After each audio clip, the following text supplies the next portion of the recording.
Bismillahirrahmanirrahim. Assalamualaikum warahmatullahi wabarakatuh. Alhamdulillah. Alhamdulillahilladzi ja'ala laila nisfu Sya'ban. Wassalatu wassalamu ala khatamil anbiya'i wal mursalin Sayyidina wa maulana Muhammad wa ala alihi wa sahbihi ajma'in, amma ba'du. Saudara-saudaraku sekalian yang sama-sama dirahmati oleh Allah Subhanahu wa ta'ala, alhamdulillah, pertama-tama mari kita panjatkan syukur kehadirat Allah Subhanahu wa ta'ala, karena pada malam ini kita semua masih diberikan umur yang panjang oleh Allah Subhanahu wa ta'ala. Karena pada malam ini, tepatnya pada malam nisfu Sya'ban, mudah-mudahan kita semua diberikan keberkahan oleh Allah Subhanahu wa ta'ala, sehingga pada malam ini kita diberikan oleh Allah Subhanahu wa ta'ala keberkahan hingga 1 tahun ke depan insyaallah. Salawat serta salam marilah kita sama-sama peruntukkan kepada junjungan Nabi besar kita, Nabi Allah Muhammad sallallahu alaihi wasallam. Insyaallah pada malam ini, seperti yang telah saya sampaikan tadi, tepatnya pada malam nisfu Sya'ban. Menurut para ulama, bahwasanya nisfu Sya'ban ini adalah malam yang mulia. Ini dibuktikan, dikatakan oleh ulama, wa ta'addudul asma yadullu ala syarafil musamma wa azamatihil mar'iyah. Bahwa di antara kemuliaan daripada malam nisfu Sya'ban itu adalah terdapat beberapa nama. Jadi nisfu Sya'ban itu, atau malam nisfu Sya'ban itu mempunyai beberapa nama. Ini dijelaskan dalam kitab Dalil Ta'ihi Al-Hayran Fima Urida Al-Lailati Nisfi Min Sya'ban, karangan Abu Bakar Al-Adani Ibnu Ali Al-Mashhur. Di antara nama-nama malam nisfu Sya'ban itu, di antaranya adalah Laila bil Khair. Jadi malam ini dikatakan oleh para ulama sebagai malam cinta kebaikan. Kenapa dikatakan malam ini adalah malam cinta kebaikan? Karena pada malam ini kita dituntut untuk memperbanyak melakukan amal soleh. Sebentar kita akan sampaikan beberapa riwayat yang mengenai fadilah daripada melaksanakan amal soleh di malam nisfu Sya'ban ini. Selanjutnya, malam nisfu Sya'ban juga dinamakan Lailatul Qismati. Maknanya Lailatul Qismah yaitu malam pembagian. Kenapa dikatakan malam pembagian? Lima yuqsamu fiha minal arzaqil hissiyah wal ma'nawiyah. Karena pada malam ini akan dibagikan rezeki kita. Jadi malam ini adalah pembagian rezeki. Kemudian malam nisfu Sya'ban juga dinamakan Lailatul Ghufran, yaitu malam ampunan. Di mana pada malam ini disebutkan dalam sebuah riwayat yang diriwayatkan oleh Imam Ibnu Hibban dan Abdul Razzaq, dikatakan bahwa Inna Allah Azza wa Jalla, sesungguhnya Allah Azza wa Jalla, yattali'u fi lailati nisfi min Sya'ban, melihat pada malam nisfu Sya'ban itu ilal ibadi, kepada hamba-hambanya, tentu hamba-hambanya yang melakukan amal soleh. fayaghfiru li ahli al-ardi, ya, maka mereka mendapatkan ampunan dari Allah Subhanahu wa taala. Illa rajulan, kecuali orang musyrikan yang melakukan kesyirikan, atau musyahinan, atau melakukan permusuhan. Jadi selain daripada dua orang ini, maka Allah Subhanahu wa taala akan keberkahan malam nisfu Sya'ban ini akan diberikan ampunan oleh Allah Subhanahu wa taala. Demikian pula juga malam ini dinamakan dengan Lailatul Ijabah, yaitu malam diijabahnya doa kita. Hal ini berdasarkan sebuah asar dari Ibnu Umar radhiyallahu an. Qala, beliau berkata, khamsu layalin la yuraddu fihinna du'a. Ada 5 malam di mana Allah tidak akan menolak doa kita. Salah satu di antaranya adalah yaitu Lailatul Nisfi min Sya'ban, yaitu malam nisfu Sya'ban. Ini beberapa nama yang disebutkan oleh para ulama mengenai nama malam nisfu Sya'ban. Nah, sekarang kita akan melihat apa fadilahnya ketika kita melakukan amal soleh sepanjang malam ini. Dikatakan oleh para ulama, wa amma fadilatul amali fi lailatin nisfi min Sya'ban, adapun fadilah melakukan amal soleh di malam nisfu Sya'ban ini, ya, wa tafridiha bilawni min alwanit ta'ati ta'budiyah, dengan berbagai macam bentuk ketaatan kepada Allah Subhanahu wa taala. Jadi ibadah apapun yang kita lakukan. Fa amrun mukhtalifun fi sya'ni bainal ulama li ikhtilafi iqtibas riwayat ats-tsabitah al-marwiyah. Sekalipun perkara ini ulama berbeda pendapat mengenai riwayat-riwayat yang menjelaskan mengenai fadilah atau amalan-amalan yang dianjurkan kita untuk laksanakan pada malam nisfu Sya'ban ini. Wa qad kana as-salafu as-salih, tetapi para ulama salafus salih radhiyallahu anhum yaqbaluna ma jaa min ahaditsil fadail, mereka menerima semua hadis yang sifatnya anjuran atau fadilah mengenai malam nisfu Sya'ban ini, walau kanat dha'ifah, sekalipun status hadisnya itu adalah dhaif, lemah. Idza ta'addadat syawahidun naqliyah, ya, dengan catatan di mana hadis-hadis yang dhaif ini tergolong sebagai hadis dhaif, ya, syawahidnya atau syahidnya itu ya tergolong banyak sehingga bisa menguatkan. Ya, malam yakun hadisan mawdu'an, ya, atau kana min al-ahaditsil muftarah.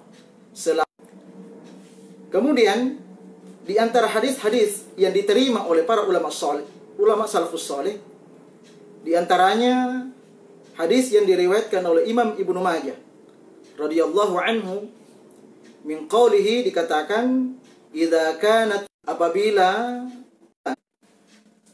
wasumuha anharan, jadi apabila masuk malam nisfu Sya'ban, kemudian pada malam itu beribadah sebanyak-banyaknya kepada Allah Subhanahu wa taala, wasumu,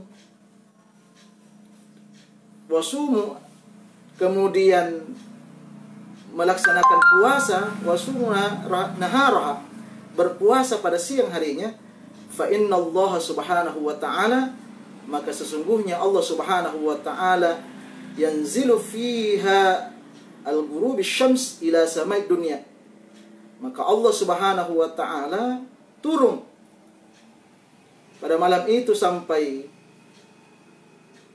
terbenam matahari, ila samai dunia, sampai ke langit dunia. Fa yaqulu, lalu dikatakan, ala mim mustaghfirin faghfir lahu, siapa saja yang meminta ampun kepada aku, kata Allah, maka mulai malam ini sampai besok sampai besok ketika akan terbenam matahari, ya, jadi 1 hari full. Jadi waktunya malam ini sampai menjelang maghrib. Siapa saja di antara hambaku yang meminta ampun, maka aku akan berikan ampunan kepadanya, kata Allah. Ala mim mustarzaqin farzuquhu. Dan siapa saja yang meminta rezeki kepadaku mulai malam ini sampai menjelang maghrib besok, di akhir ya hari besok, farzuquhu, maka jadi siapa saja yang meminta rezeki, maka saya akan berikan rezeki kepadanya. Dan apa saja yang kita mohonkan kepada Allah Subhanahu wa taala, Allah akan janjikan. Dengan catatan, mulai malam ini marilah kita memperbanyak amal soleh, kemudian besok kita berpuasa. Nah, apa niatnya untuk puasa besok? Ya, kita niatkan, ya, karena kebetulan juga besok hari Kamis, maka kita bisa meniatkan. Pertama, kita niat untuk puasa nisfu Sya'ban.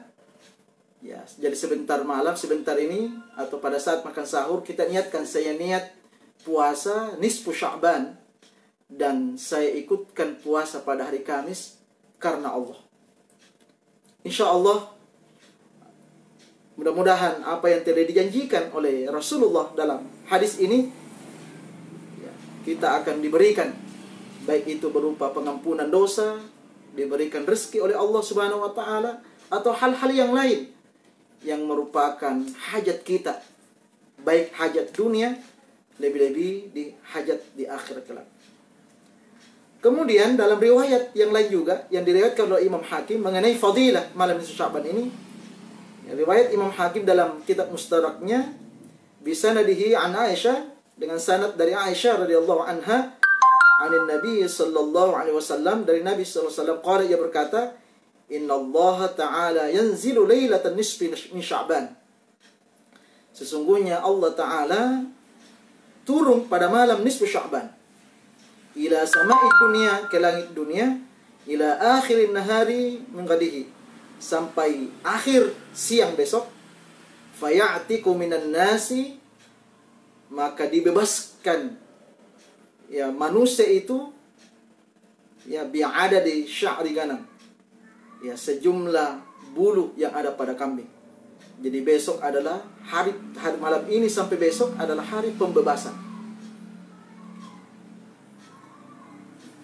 Inilah beberapa riwayat yang oleh ulama salafus saleh, ya, tetap menerima hadis ini sekalipun hadis ini tergolong sebagai hadis dhaif. Ya, sebenarnya ada juga hadis yang tergolong sebagai hadis hasan. Memang masalah malam nisfu Sya'ban ini, ya, ada juga sebagian yang mengatakan bahwa amalan khusus melaksanakan dilaksanakan pada malam nisfu Sya'ban ini adalah sesuatu perkara yang tidak pernah dicontohkan oleh Rasulullah sallallahu alaihi wasallam. Saya ingin mengutip dalam sebuah kitab Asy-Syiratul Mustaqim, risalah fima qarrahu ats-thiqat wal isbat fi lailatin nisfi min Sya'ban, di mana kitab ini dikeluarkan oleh Syekh Albani. Di situ dikatakan bahwa, ya, secara umum beliau mengkritik apa-apa yang dilakukan kebanyakan umat Islam, tapi ada satu paragraf di sini beliau sampaikan, amma ihya'ul insani li hadhihi al-lailati wahdah bil ibadatil mutallaqah. Adapun menghidupkan malam nisfu Sya'ban, ya, dengan melaksanakan ibadah secara mutlak, artinya melaksanakan ibadah pada malam ini tanpa ada keterikatan. Jadi semata-mata beribadah, misalnya baca Quran, baca surah Yasin misalnya, tanpa menentukan sekian kali. Ya, dan ada juga yang menetapkan dibaca sampai 3 kali. Ya, menurut dalam kitab ini yang kecenderungannya tidak membenarkan amalan sebagian masyarakat Islam saat ini, tapi beliau mengatakan seperti ini. Jadi siapa adapun yang menghidupkan malam nisfu Sya'ban tapi dengan niat beribadah secara umum, tidak secara khusus. Ya, fi jumlatin ma tayassara lahu ihyahu min layalin. Ya, jadi sejumlah amalan-amalan yang baginya ya tidak menyulitkan, itu sangat mudah ia lakukan. Raja'a yakuna laha fi istijabati doa, dengan harapan mudah-mudahan diistijabah doanya, dikabulkan doanya oleh Allah, wa qabul ibadah, dan dengan niat mudah-mudahan ibadah yang dilakukannya diterima oleh Allah Subhanahu wa taala. Ya, apa yang dikatakan oleh beliau? Falaysa fihi min ba'sin, maka hal ini tidak apa-apa. Jadi beliau yang pada dasarnya tidak setuju apa yang dilakukan oleh sebagian besar umat Islam saat ini dengan menghidupkan malam nisfu Sya'ban, ya, tidak setuju. Tetapi ada di akhir tulisan di sini disebutkan bahwa ketika pada malam nisfu Sya'ban melakukan amal soleh, tapi dengan niat ibadah secara umum, ya, bukan secara khusus. Ya, beribadah sebanyak-banyaknya, baca Quran sebanyak-banyaknya, membaca istighfar sebanyak-banyaknya, membaca doa sebanyak-banyaknya, maka hal ini kata beliau itu tidak ada masalah. Nah, oleh karena itu, saudara-saudara sekalian dimuliakan oleh Allah Subhanahu wa taala, secara khusus malam ini saya live untuk menyampaikan perkara ini karena saya pikir ya malam ini adalah malam spesial dan kesempatan juga kita semua kita minta kepada Allah Subhanahu wa taala, karena dijanjikan tadi bahwa mulai malam ini sampai besok di akhir hari besok menjelang buka puasa, ya, kita mohon kepada Allah agar musibah yang menimpa khususnya di negara kita ini cepat diangkat oleh Allah Subhanahu wa taala, khususnya musibah adanya virus corona ini. Jadi mari perbanyak kita berdoa, kalau perlu ya secepatnya diangkat oleh Allah sebelum kita memasuki bulan suci Ramadan.